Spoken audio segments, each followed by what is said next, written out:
Keith and I are in the middle of building camper trailers, and so far I think it's been going pretty good. In the first video, we started out by building the trailers themselves, cutting up the metal, welding it together, and painting them up. We went to the hardware store, got a whole bunch of XPS foam, cut it up to the shapes that we planned out, glued it all together, and then we were ready for the poor man's fiberglass. This is cotton canvas glued with wood glue onto the foam and then painted with house paint in a few layers. Now we've got the trailers all painted up, but we kind of need to make them actually like usable and something we could take camping. It needs a lot of interior work and windows and doors and things like that. Let's take a look at the things we need to accomplish to get them to a point where we can actually take them out somewhere.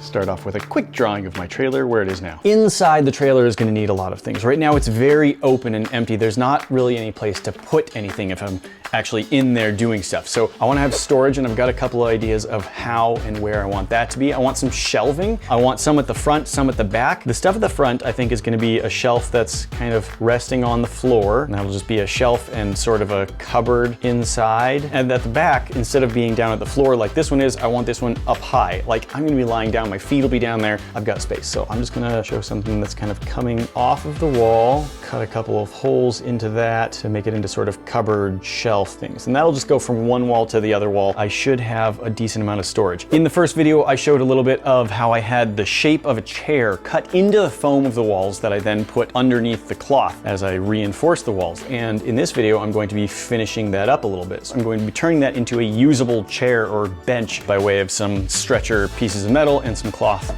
over it. I have a vent I'm going to be putting in the ceiling somewhere right around there, which brings me to the next thing. I need to put electricity in there. I need some lights. If it's cold, I like to use an electric blanket when I sleep, just a 12-volt one that plugs into a big battery because I get cold really easily. I'll need to run that electricity everywhere, and I need a place to put my tire. I think I'm going to mount that onto the tongue right here. So there you go. And then of course, I need to kind of finish everything so it looks nice on the inside. That's a lot of things. And I'll paint the outside just to make it look good. All right, that's a lot. All right, we got our basic square drop shape here. One of the big things is my whole back is going to be a hatch that opens up. I'll want some mounting bars right here. I'll have two windows, both on the opposite side of the door, because the door is going to have its own window as well. Now, for electrical on mine, I'm going to have two interior lights up near the top facing up, so that when the lights are on, they're not like blasting anybody in the face. It's just kind of like nice soft lighting on the interior. Now, one of the big things that I'm doing differently from Nate is my whole back, why I'm going to have the hatch, is I'm going to have a back galley. I'm going to do probably a big shelf that goes across and then some storage underneath. Of course, ventilation is very important, so I'm also doing a little fan. I also want to make sure the interior actually looks nice, so I'll be putting up walls and flooring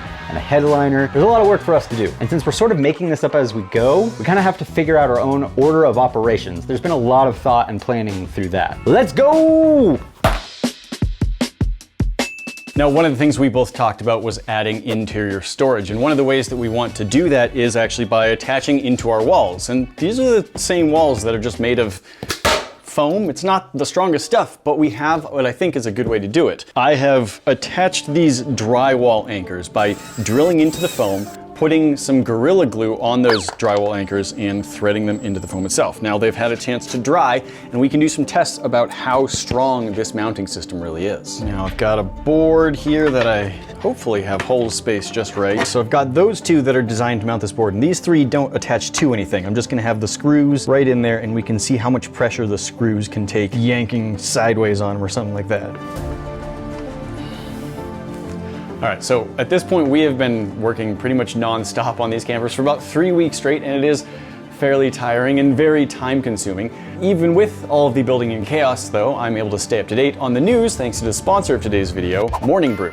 So Morning Brew is an awesome daily newsletter. It's quick and easy to read, and it's free. So honestly, Morning Brew is one of the fastest and easiest things I've ever signed up for. All it takes is an email address. We're all super busy. None of us have time for anything anymore, but knowing the daily news can still be important, and Morning Brew's quick format is just heaven sent for that. My info gathering, in the past has often involved a lot of searching around online, trying to learn what had changed in the world since the night before, but Morning Brew grabs a ton of that info and just puts it all in one spot. It's got all of the news you need to get caught up on business, finance, and tech in just like 5 minutes. Morning Brew does all the work for you, condenses the info down into easy to understand lingo, and just gets you what you really want to know. As an added bonus, they also have some nice witty writing that makes ingesting the info just that much easier. Just this week, I was getting caught up on election results, AI news, and even baseball. So there's a lot of info just in those 3 topics. And Morning Brew had a great summary that I felt got me up to speed on all of it. Morning Brew is the go-to newsletter for over 4 million professionals. Click the link below to sign up for Morning Brew for free or scan the QR code on the screen.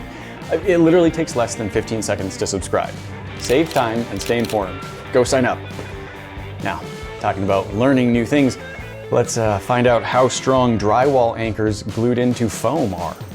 So obviously the actual strength that we get out of this is going to depend on a few things. I suspect that we're going to get more strength with the wood because it's spread out over 2, that's giving us more distance, and we're doubling up the strength. And as a first test, I kind of want to see if I put force on this in that direction, I'm curious how much pressure or weight it can take before something starts to give. So I'm just going to put the foam right here on the edge of the table. I'm going to try and pull down on this wood and see if I can get it to go anywhere.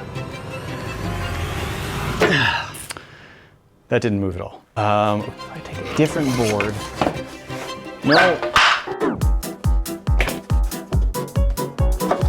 I mean, it's super awkward to do. Like, the wood panel is not touching the floor. Like, 100% of that weight is being taken by that board. So that's feeling pretty sturdy. Ah! I've just got some pliers. I'm just gonna try pulling on these and see what kind of damage I can do. Oh, I don't think I damaged the foam. I might have hurt myself though. It's being in your 30s. I did it. I managed to pull one out. All it took was pulling as hard as I could and slightly injuring myself in the process of trying. Oh. All right, I'm gonna try and pull this one straight out. I'm gonna see if I can get anywhere with that. I expect this will be a little bit easier. Okay, so that was able to come out without too much difficulty. I don't really have a great way to give a measurement of how much strength it took, but it felt like the sideways one took 50-ish pounds of pull. Very, very rough estimate. More importantly, the straight up one felt like it took much less than half. Relative to the first one, that was super easy, just popped right out. I genuinely feel that this can hold all of my weight and not even move. You start to pull directly out from the wall, it does get a little bit worse. Quite a bit worse, actually. I needed a skylight in the top of my trailer, so I did some measurements, cut a hole, and placed it in. Next was onto the inside, which I didn't want to just leave as boring canvas, so I added some gray pleather on the walls and some boat flooring on the ceiling. After getting some more measurements just right, I attached that fan permanently and sealed it up nice and water and airtight.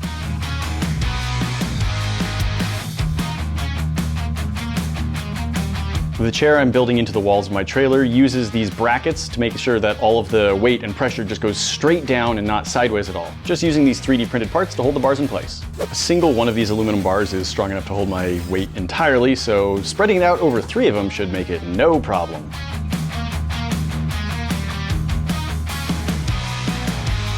And I'm just going to be using canvas as the main body of the seat and backrest, so I had to take some measurements and stitch that up. It's in sort of a figure 8 pattern, so there's a loop that goes around the bottom 2 bars, and sewed onto that is another loop that goes over the top bar. Look at that, I can sit in my chair. It's pretty comfortable. Now I needed a little bit more light, so it was time to measure and put in a window, and I measured wrong and had to move the window over a couple inches, but in the end it all worked out pretty well. On to electrical. Lots of stretched out wires, doing some measurements here, which ended up in some plastic channel to make it look all pretty. Time to make my door. I'm trying to do a door that opens vertically, not horizontally like a normal door. And so I'm making that custom from scratch. So I start with a piece of plywood, cut it to shape, cut holes in it, and make a window for it. Stain it up with some nice waterproof stain. And I make a window frame to hold my custom window in place. That's all modeled up and then 3D printed. And I'm using these little press-in heat inserts to allow me to bolt it all together. Overall, it went pretty well. So getting ready to start putting the window together. This is the actual window pane. This is the outside portion of it. I'm going to use some caulking to seal this on and seal the gaps up. And then I'm gonna let that dry for a bit, and then I will install it into the door. Like, that'll involve flipping this over, putting the door over it, and then bolting it up on the other side. Anyway, just gonna start putting this together and try and make the caulking like neat and smooth. And I don't know how well that's gonna actually go. We'll see.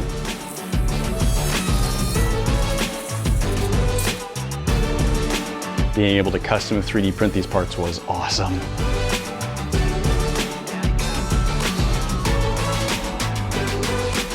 I also started working on a custom door latch. I bought door latch hardware, but it wasn't designed to fit on my custom built door, of course. So I had to figure out how to make it interface with both the door and the frame correctly. And this hinge here is one of the main reasons I added the wood frame into the foam of the camper itself, is because I needed somewhere to attach that was sturdy and solid. I had to remodel and print the frame for that hardware probably 6 times. Something about it just, I could not get right in my brain.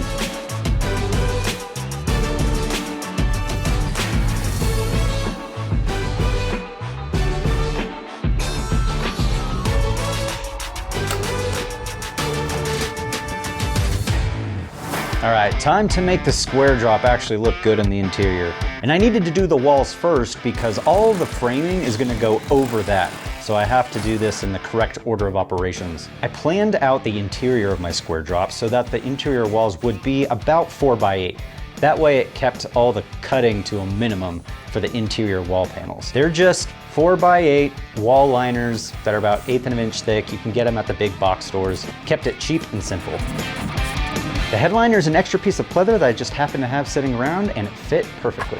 I cut all of the interior wood frame pieces at the same time and then stained them all at once to keep the process simple.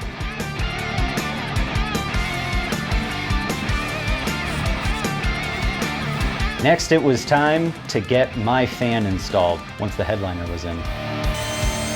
We drilled out the holes to make everything match. I didn't want any of the screws to grab the headliner, so I cut some holes in that as well. Once it was time to install, I did sealant all around the edge. Mark, the cameraman, helped me install it.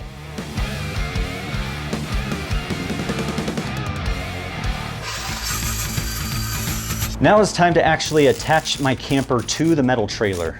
I designed these metal brackets to bolt through the foam trailer into the interior wood framing. I welded on clamps that would clamp down to the metal trailer. I painted all the brackets black to make sure it wouldn't rust. Of course, I sealed everything up as well to make sure no water would get in through all these holes that I was making. Very important to keep water out of your trailer.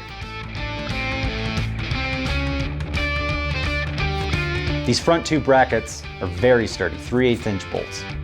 As you can see here, all these 3/8 inch bolts are going through the camper to these exterior brackets.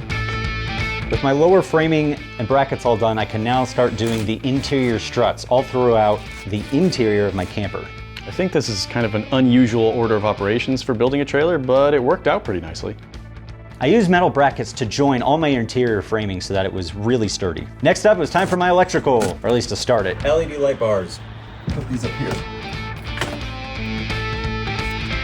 I made little wood shelves that match all the other wood. Order of operation. Probably want to put my brackets on first. I have something to mount it to, or I could clamp it. I'm going to clamp the top strut in place so that I can then fasten all the hardware without it moving or falling. My back hatch is about 40 pounds, so I needed a lot of support on this upper brace in the back.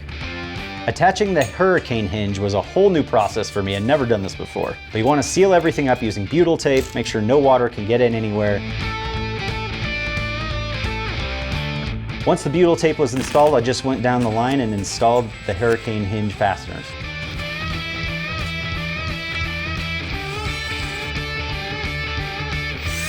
You want to make sure you're pre-drilling holes as well so you don't split your wood.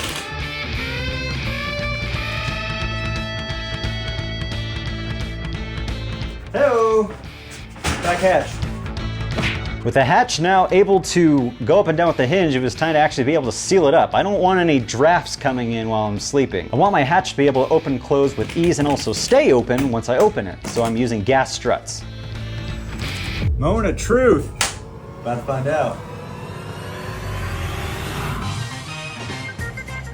We'll close.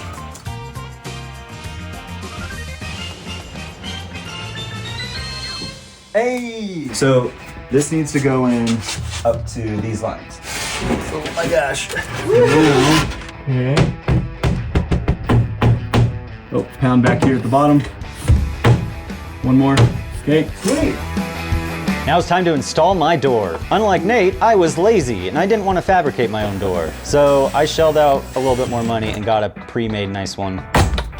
Door. It opens. It closes. And it seems to be pretty level. Sweet. Time to install my windows. You obviously want to put sealant all around the edge when installing it so no water can get in from the exterior. And then I went around the interior gaps and filled them with great stuff. For a little added strength, I added one bolt through the rear body into the trailer subfloor. For my rear galley table, I wanted something lightweight but also waterproof. So I went online and found this cheap plastic 18-inch by 60-inch plastic table, and it worked out perfectly. I did have to cut it down to size a little bit.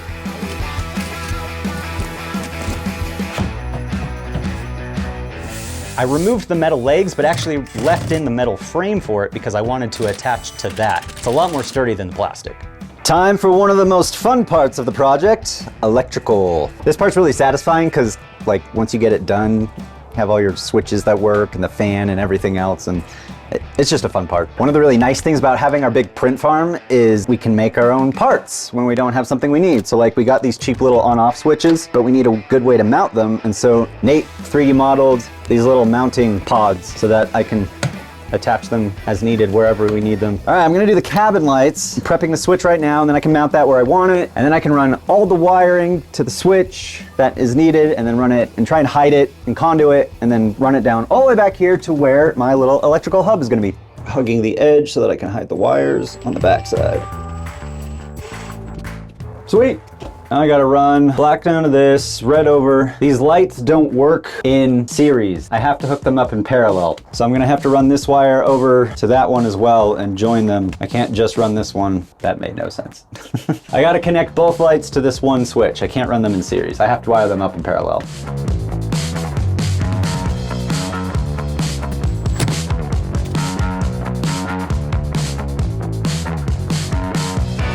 Gotta hook up into this light. These strippers are one of the greatest inventions of all time. Now I need to join the two lights together.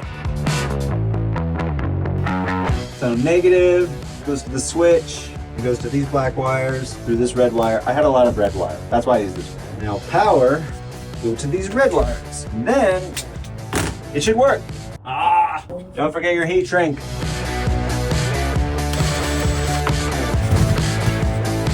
Everything's wired up. Hey! All right, we got one. Why is only one working?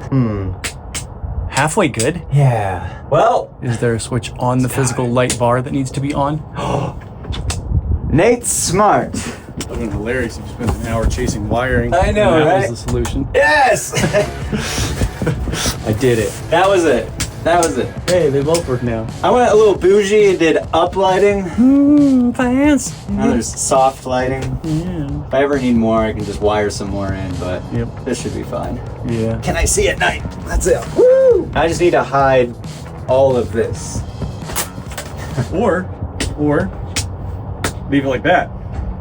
Gross. I just present solutions and you just shoot them down. I did hide all the wiring in this nice clean conduit. Coward. You also used my extra flooring as your backsplash. I did.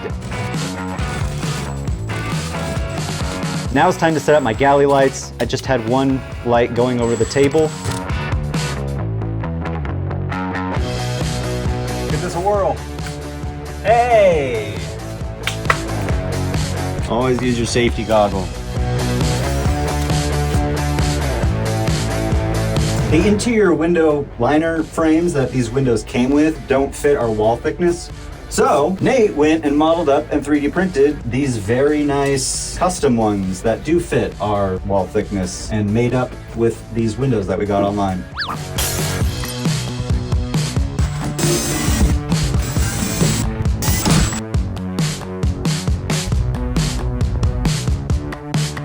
I wanted to have extra little hooks and hangers around just for little utility points.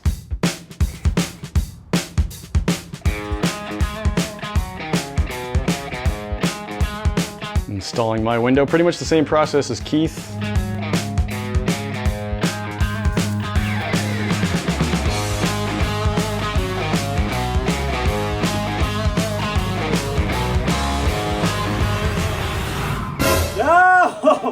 All right, here's what's going on. I built my spare wheel mount first, obviously not taking into account everything that would happen later, and unfortunately I didn't realize the wheel was so big it was going to be overlapping the back clamp for my hatch. It means I literally can't open the back hatch with my spare wheel on, which is a problem. Also, the spare wheel mount, it's keeping me from being able to slide the whole trailer off, which was part of the whole concept, is that it's removable. So I have to move this. Gotta cut it off.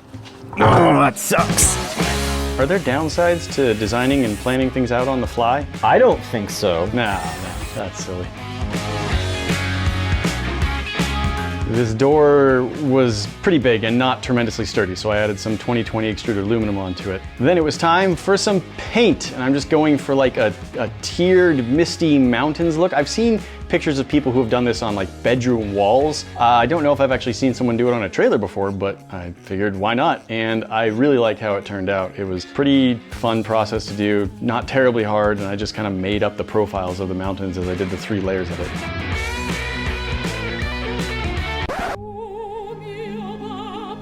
Please enjoy. Should we start a tape peeling channel, Keith? I mean, if the people want it, let us know in the comments. It did turn out pretty good though.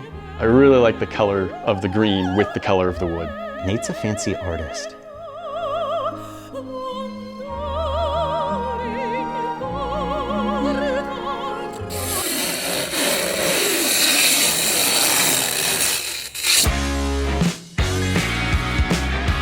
I also needed some weather sealing around the door because, like Keith, I don't want drafts and water and stuff getting in. This is just an extra air vent hole so I can have some ventilation if it's like bad weather and I don't want to have a side window open.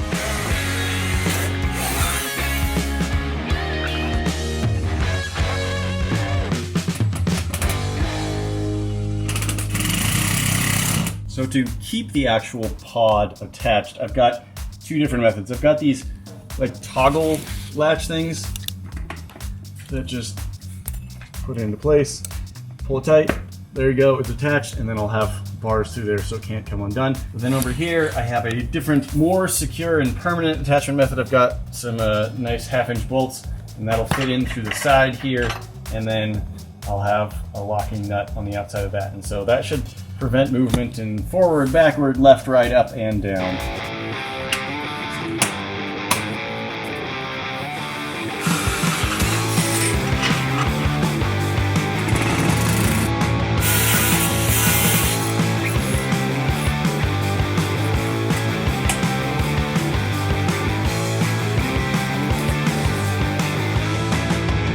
Ready to take her out for the first time, spend a night in the wilderness, see how it does, and see what adjustments might need to be made. Time to take them on the road. They're going on an adventure. We're lucky to have a lot of really good camping spots not too far away from where we live, so we're just able to drive out to somewhere pretty and stop for the night.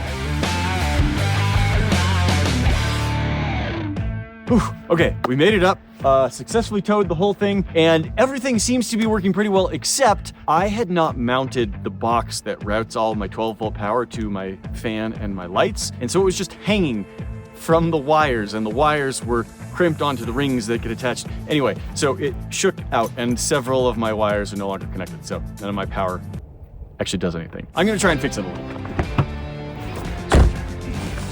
Aiming badly. Lights obviously are working. Fan is not. Unclear on why.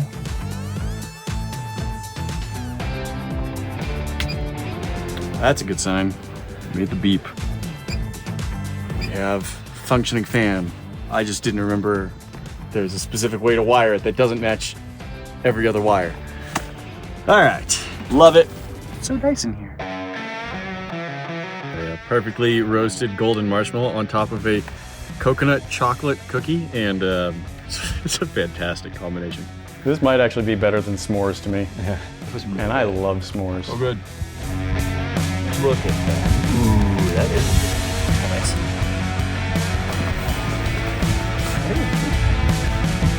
Well, got everything set up in there. I think it's all pretty good, so yeah. See how this goes.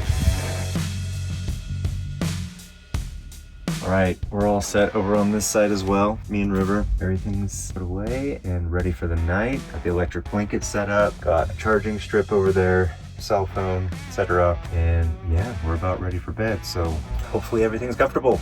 See you guys in the morning. So as I'm getting ready for bed, I'm trying to figure out what things that I really would benefit from having more of in here. And so far, there's just one thing that I want, which is a little bit more storage space. I've got shoes and emergency slippers, this heater, which I have now turned off now that the door is closed. All of the clothing I was wearing just kind of in a pile back here. And so yeah, a little bit more storage, which I do plan to add. I'm planning to have a shelf covered sort of area back here, like from about here up. And then toward the front, I'm planning to have something that goes from the floor up to about here with a shelf and then like cubby holes. So it will have more storage. The one thing that so far I know I need, I am going to have, which is good to know, and I'll just be paying attention if there's anything else I also need.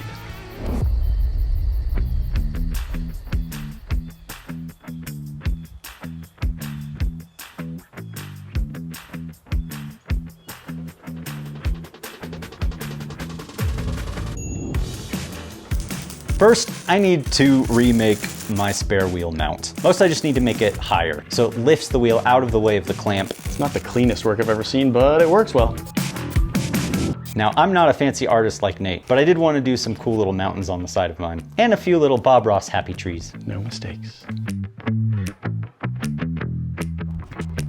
I just really love Japan. It's a great place. I chose a red sun as a small homage to Japan.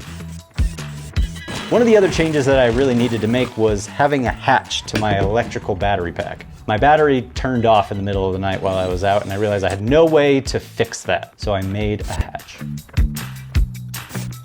Similar to Nate, another big issue for me is storage. I needed shelves, I needed some other hanging hooks, I needed places to put clothing and other gear inside. I made my shelves out of the same sort of XPS foam, the 1-inch kind. I did the same thing where I cut kerfs and I added Gorilla Glue and just let that dry. It made for a good shape, it was decently sturdy, and it just let me very much customize how I wanted my shelving to look.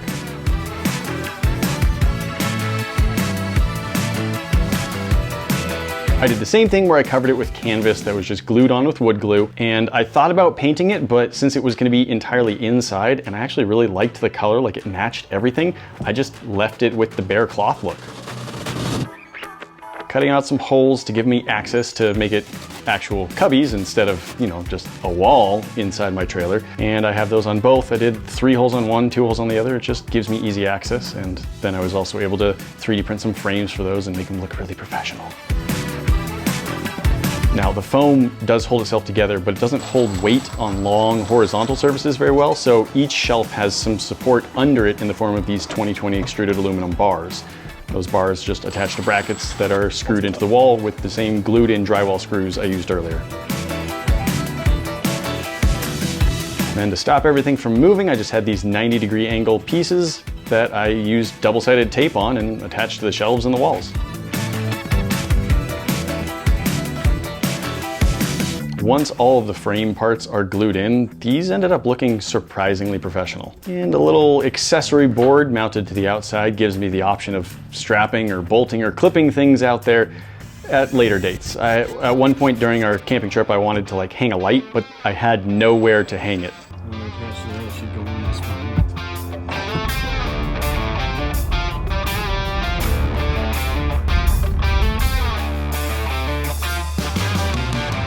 All right, we are out in nature with the trailers, their natural habitat, if you will. Yeah, they are done-ish. This is something that could be a forever project. We could keep tinkering and adding stuff infinitely. So many things. But where they are right now, they are very usable. We can use them for camping. We'd stay in these for days, and I think we'd be very happy with it. So let's take a little tour.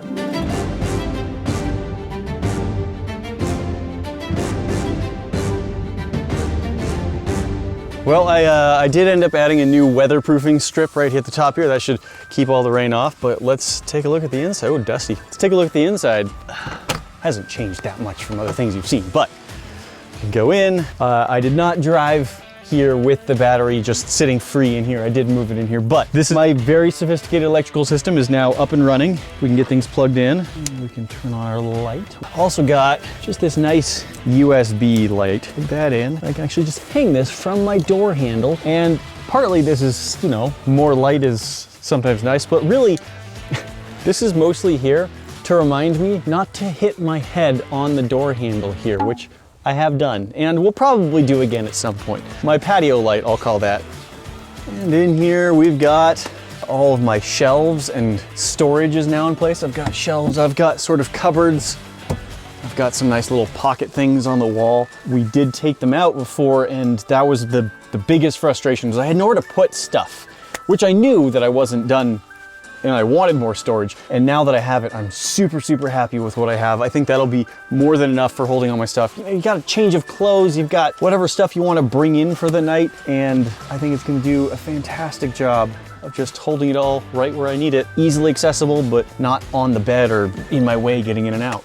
Got an incredibly official high quality heater setup. I've got this little like 400 watt space heater, and attached to that I've got some dryer duct, and that just plugs into my battery. It would drain the battery, you know, decently fast if I ever had to leave it on for a long time. But the reason it has the duct is so that if I get cold in the night, I can just take the ducting and like hold it under my blanket and just have the heater be on for like a minute, and it would get way too warm to stay there. So I'd keep it on for like a few seconds, it gets warm, turn it off, got plenty of battery left. Or if I leave the door closed, like this little heater gets this whole place warm in like 10 minutes. So it's small, but it works. It's not bad. And right now I'm using it to warm my hands up because it was cold outside. It's working great.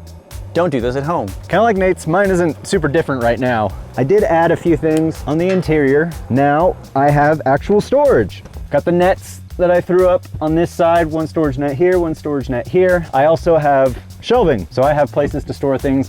My shelves are not as nice as Nate's. But I also have these little compartment bags. One thing I still need to do is fix my headliner. It's popping off in spots, unfortunately. Nothing a little glue can't fix. Also, as you guys saw, I now have my little hatch so that I can go turn on my battery in case it turns off in the middle of the night, which is what happened the first time we went out. Overall, it's very comfortable though. I'm very happy with how this just turned out. Let's go check out the back. Of course, I have my exterior light as well, motion sensor. Nothing super different here. Got all the lighting I need, which is so nice. I have added hooks, as you guys saw earlier in the video, so that I have mounting points. I've got like 6 on the interior cabin, and I added these 2 as well, so I can hang things, hang lights, all of that jazz. At some point, like we said, there's always future things we can do. One thing I'd really like to do is put a powered refrigerator right here that slides out. That's the next thing. And a solar panel. I'm gonna be throwing a solar panel on the top front. Overall, super happy. These things are awesome. So glad we got to do this project.